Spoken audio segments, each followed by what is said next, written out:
Sean, thanks very much for joining us. Just let me know some of the themes that you've been following and that you're going to be picking up in terms of the presentation at REALX. Well, for a number of years now, since about 2012, I've been identifying that there's a vast number of different sort of technological revolutions, shall we say, developing that are independently interesting, but actually completely fascinating when you combine them together. And it's changed the very nature of consumer expectations in terms of what goods they get access to, where they can access it, and where it gets delivered.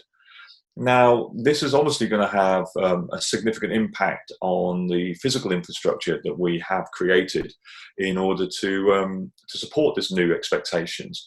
And so we're really interested to see how technology is being used to provide this vast, on-demand, wide variety of goods and services, from everything from fast food to, our normal consumable items.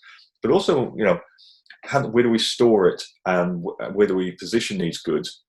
And finally, what's the implications on the infrastructure that is surrounding the old ways of working? So one of the things that's really interesting is if we look at the fifth wave, as I call it, the previous revolution was all around out-of-town shopping malls, large amounts of car parks, people physically driving it.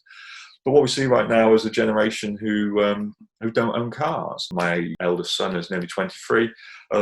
He hasn't passed his driving test. He has no intentions of passing his driving test. He lives in the city. He catches Ubers everywhere. So this need to own a vehicle is diminished, which means the ability to move yourselves to out-of-town shopping centres is also affected. So we're seeing the reduction in shopping malls, lots of malls being abandoned. We're also seeing things like underground car parks and city centre car parks not being utilised in the same way as they were before. So when we move into this, this new world. There's a really interesting series of decisions that we made. So can we repurpose a lot of these old infrastructures, these old shopping malls, and turn them into things like fulfillment centres? Amazon at the moment is buying a lot of fulfillment centres. There's a lot of things like underground car parks, above ground car parks. We said, well, what can we position there?